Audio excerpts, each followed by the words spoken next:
She's going to examine the new normal discourse in higher education from the point of view of teaching and learning. Thank you. And good morning to all of you, and thank you very much for the invitation to speak to you this morning. Actually, the paper is cheekily called In Defense of Abnormality. And I would like to explain what it is that I'm trying to do. So the argument that I would like to put to you this morning is that when we talk about the new normal, we think that we are talking about a fait accompli, as a kind of epochal change that has forever affected every dimension of our lives, as something that it is here to stay and to which we have to adapt if we want to prosper. In that sense, the new normal reminds me of the idea of TINA, there is no alternative, that was popularized by Margaret Thatcher back in the 80s. There is a strange mixture of fatalism and optimism about the new normal. I believe that both need to be moderated by thinking more seriously about the moral and political assumptions of the new normal. In the case of teaching and learning, I would also add to this need the one to think carefully about pedagogic and curricular assumptions which are informing the new normal. So my invitation to you this morning is to enter into a conversation about these ideas and to help me develop a bit more some of these points that I'm trying to make, which are for the time being a bit in a draft form.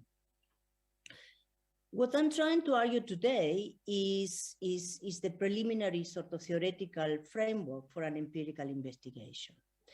I'm going to present three sets of ideas about teaching and learning in the new normal, and I will try to bring them together in a conclusion where I hope to explain why the idea of the defense of abnormality is important, and it is in the title of this presentation. So first of all, let me start a little bit tongue-in-cheek by providing you with a list of the features of the new normal, which I hope you will recognize. People stare at their screens continuously for longer than 8 hours per day. The notion of the working day or business hours does not exist any longer. People have ceased to have bodily functions in order to accommodate the scheduling of meetings without breaks. Everybody has become a disembodied presence indicated by a dot and a picture, or a dot and initials. It is not clear any longer that they are not robots. People are multitasking more than ever. While you are in Zoom meetings or in team meetings, people answer emails, check their social media, wash the dishes, scratch the dog's tummy, and some are said to play Sudoku. People maintain at least two conversations simultaneously, one in the sort of oral form and another one in the chat. So in that way, nobody listens all the time to anybody. I hope that you recognize yourself. I certainly recognize myself. So if we go a bit more seriously, there is no doubt that the COVID-19 pandemic leapfrogged many universities, mine included, into changes in teaching and learning that before would have taken us some 5 years to achieve. Through COVID, we discovered that we were capable to adapt fast, to create, and to do some amazing things, some even better than before.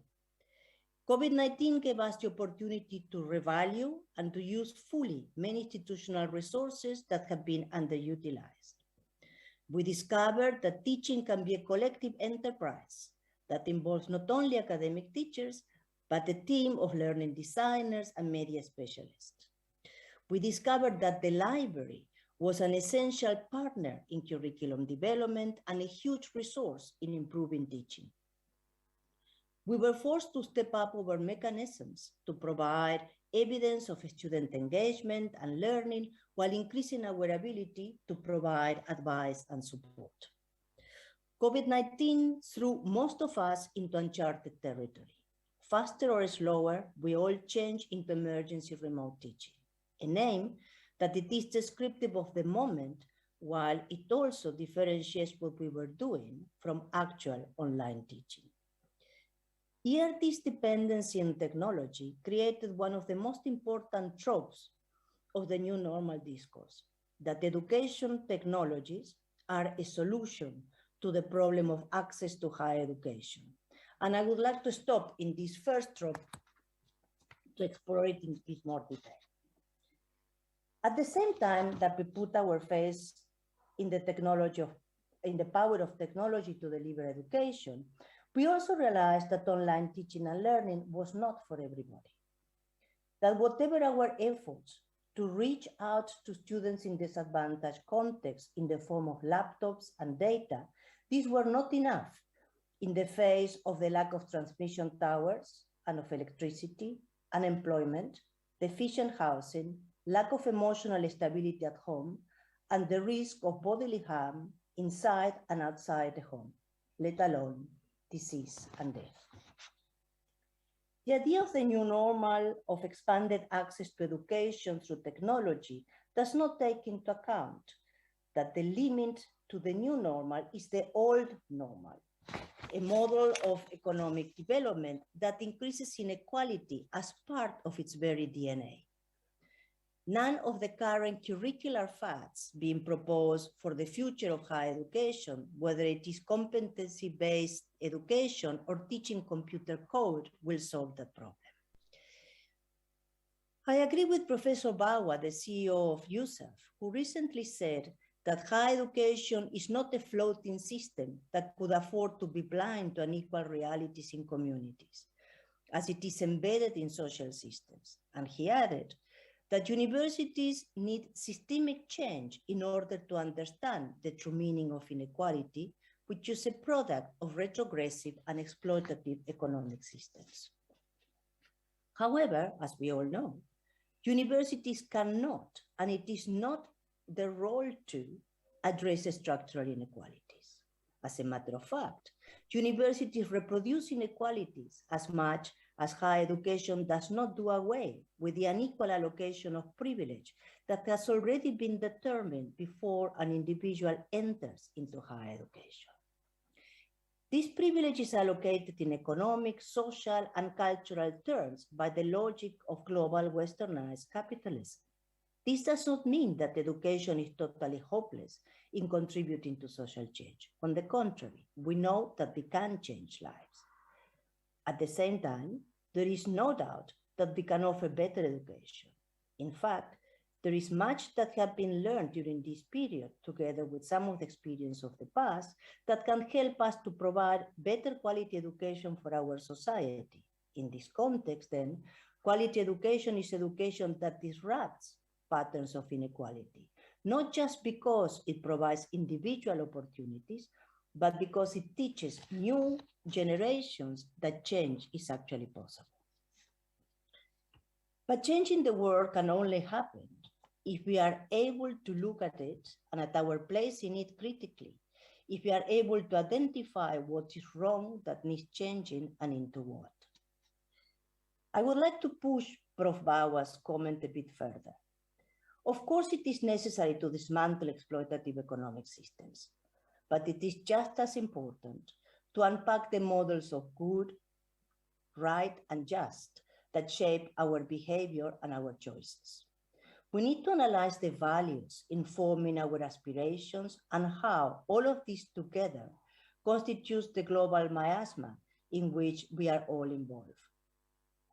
We need to understand what are the new guises in which all problems manifest. What are the new problems and what are the risks that some of the new solutions pose to the possibility of changing the world. The first trope of the new normal, this idea that educational technologies offer solutions to access and to pedagogy, bring in yet another dimension of the new normal, which, like many other aspects of it, were there already before COVID-19, except that they were not so visible. This is what Williamson, Potter, and Ainson called the political economy of pedagogy. For decades, before the pandemic, multilateral bodies like the IMF, the World Bank, and the OECD have been powerful forces shaping society and sectors within it through policy, research, funding, and investment. There are newcomers in this terrain of global influencers.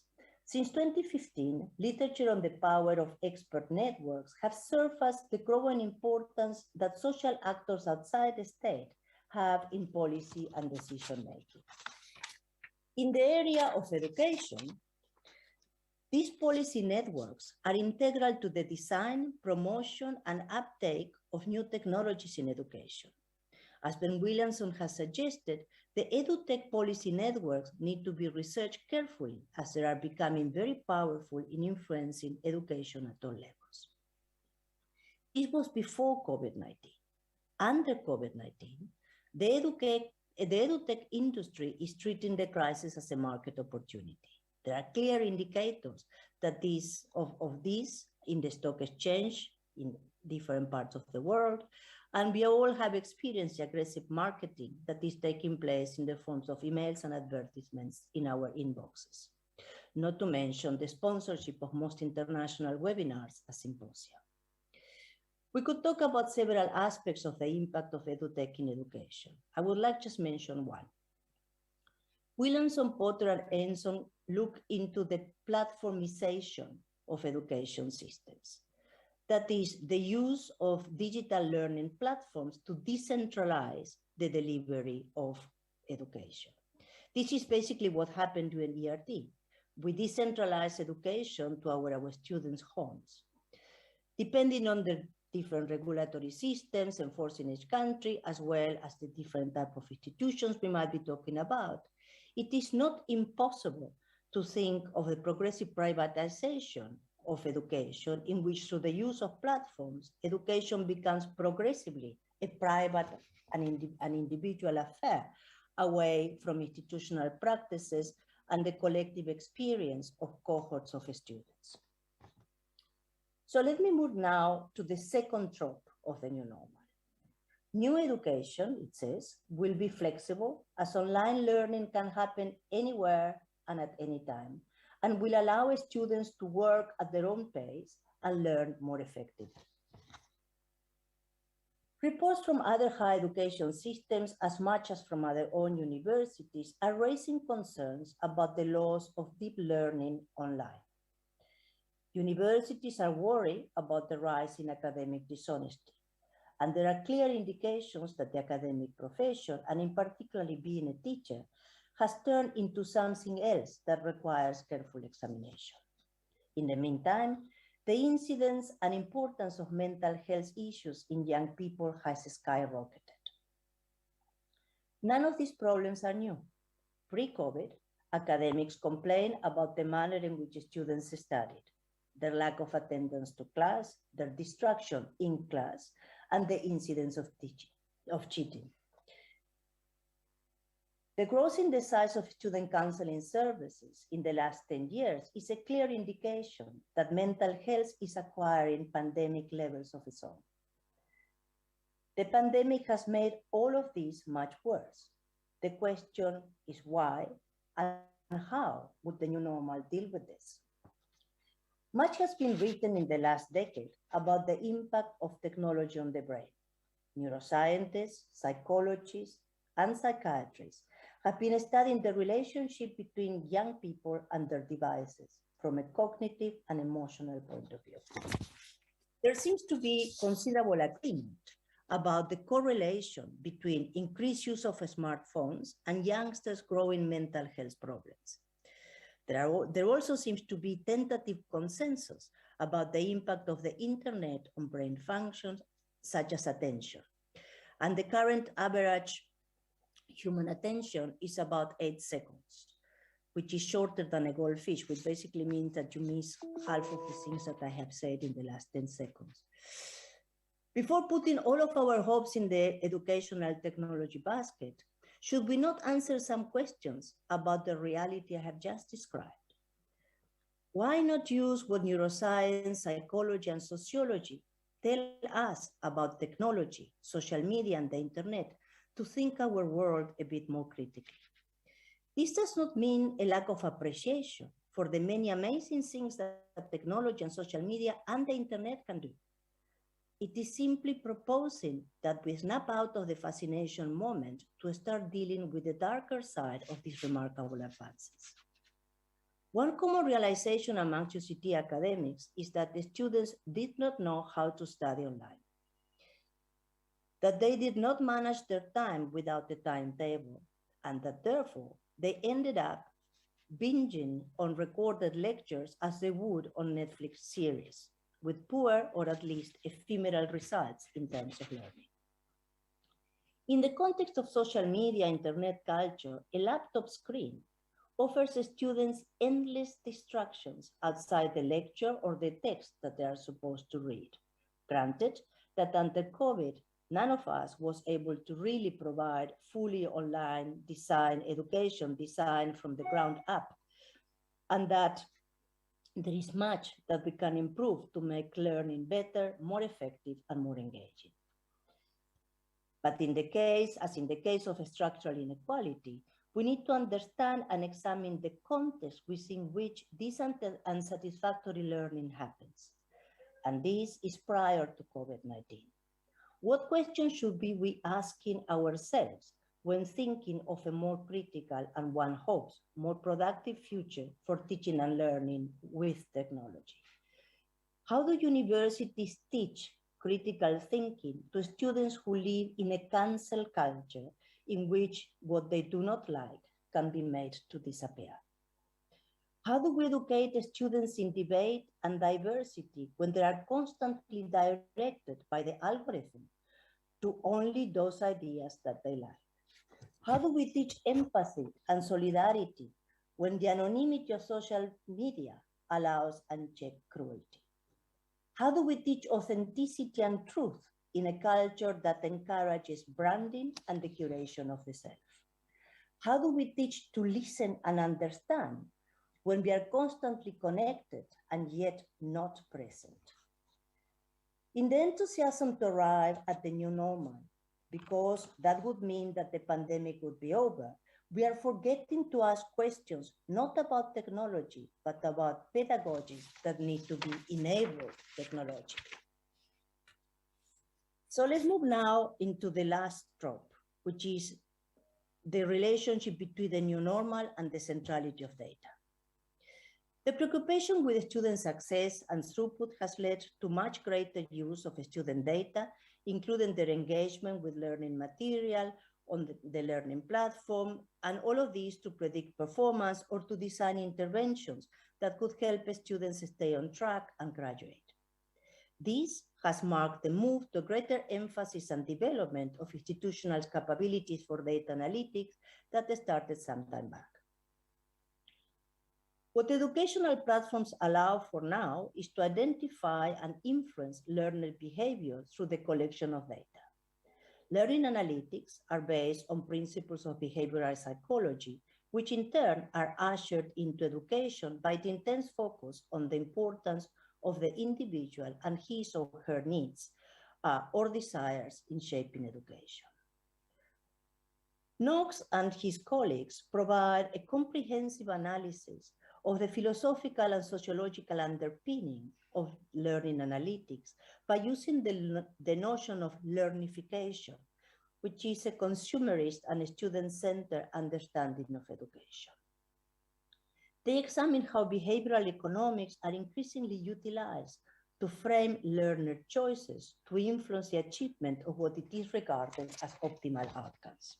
As I put it, and I quote, "The sentiments and behavior of learners are thus nudged in predictable ways, grounded in theoretical frameworks from psychology that assume irrational and unconscious decision-making. As behavioral science has merged with data science, new forms of persuasive computing and hyper-nudge techniques have become possible. Consequently, human learning appears susceptible to heightened forms of governance as digital environments become ever more connected and education becomes subsumed into broader political agendas of behavioral governance. This is enormously important educationally, politically, and morally.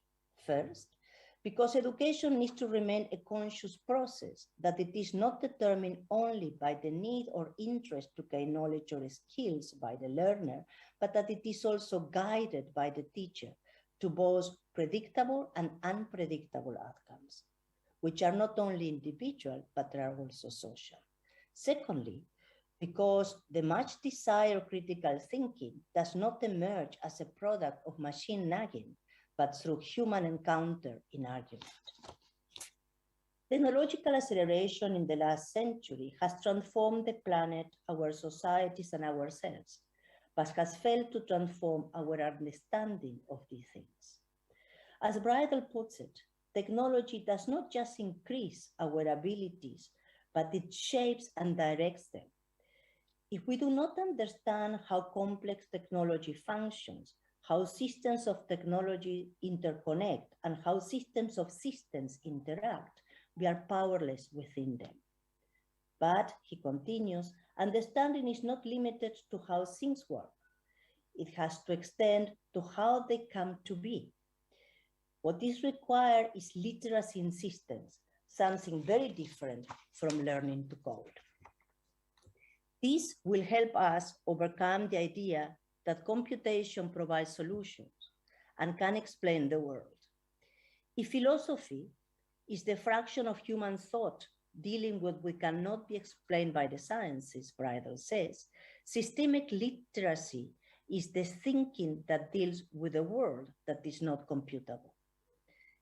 It is this literacy that allows us to critique and to respond to critique. So, once again, what I'm proposing is not a Luddite flight from the world, but the need to build in a space of thinking that will keep us awake and alert, not to become close in something that we are not interrogating. So to conclude, according to the Oxford Dictionary, normal means conforming to standard, usual, typical, or expected. The new normal is in many respects an updated version of the standard, the typical, and the accepted world. As universities, it is our obligation to investigate and interrogate what the new normal means, for whom, and what its purpose is. Is it good? Is it fair? Is it right? And the million-dollar question, what is normal and who decides so? We have seen during the crisis the many moral, social, and political objections to the normal of our world and our culture. It is for this reason that I would like to propose thinking from the abnormal instead of from an upgraded, seemingly more benign version of the old normal. We surely have seen already how this is not possible. This does not mean reneging of technology, but means thinking carefully through its modes of existence and development. As universities, we have an enormous responsibility in this regard. We touch and shape the lives of hundreds of thousands of students. Do we want them to be knowledgeable consumers of competency-based education, or thinkers capable of engaging the world and transforming it? Thank you very much.